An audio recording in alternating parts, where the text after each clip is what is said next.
ঋষভ পান্ত, সঞ্জু স্যামসনরা আছেন দারুণ ছন্দে। ইন্ডিয়ান প্রিমিয়ার লিগের চলমান আসরে ধারাবাহিক পারফরমেন্স করে যাচ্ছেন তারা। স্বাভাবিকভাবে উইকেট কিপার ব্যাটারের ভূমিকায় বিশ্বকাপ স্কোয়াডে জায়গা পাওয়ার দৌড়ে এগিয়ে আছেন এই দুজনেই।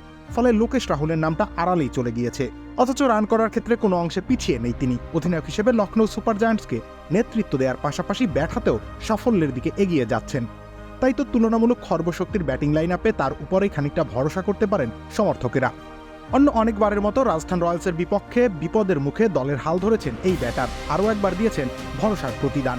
৪৮ বলে ৭৬ রানের ঝকঝকে এক ইনিংস খেলেছেন তিনি। দীপক হুডা ছাড়া ব্যাটিং লাইন আপের সবাই ব্যর্থ হয়েছেন। তবুও দলীয় সংগ্রহ প্রায় ২০০ হয়েছে। সেটার কারণ তার এমন ব্যাটিং। প্রাপ্য কৃতিত্ব তাই দিতেই হয় তাকে। ম্যাচের দ্বিতীয় ওভারের মধ্যেই ২ উইকেট হারিয়ে প্রথমেই ব্যাকফুটে চলে গিয়েছিল লখনৌ। বাধ্য হয়ে রক্ষণশীল হতে হয়েছে রাহুলকে। তবে খোলস ছেড়ে বেরুতে বেশিক্ষণ অপেক্ষা করেননি। আভেশ খানের ১ ওভার থেকে ২০ রান আদায় করেন তিনি। এরই মধ্যে ৩১ বলে ছুঁয়ে ফেলেন ব্যক্তিগত হাফ সেঞ্চুরি। এরপর রানের গতি বাড়াতে চেয়েছিলেন এই ডানহাতি, কিন্তু নিয়মিত উইকেটের পতন তাকে হাত খোলার সুযোগটুকু দেয়নি। তবে প্রত্যাশিত ঝড় তুলতে না পারলেও তিনি যা করেছেন সেটা একেবারে ফেলনা নয়। অন্তত ব্যাটিং বিপর্যয়ের দিন তার বদৌলতেই লড়াইয়ের পুঁজি পেয়েছে ম্যাট হেনরি, মহসিন খানরা।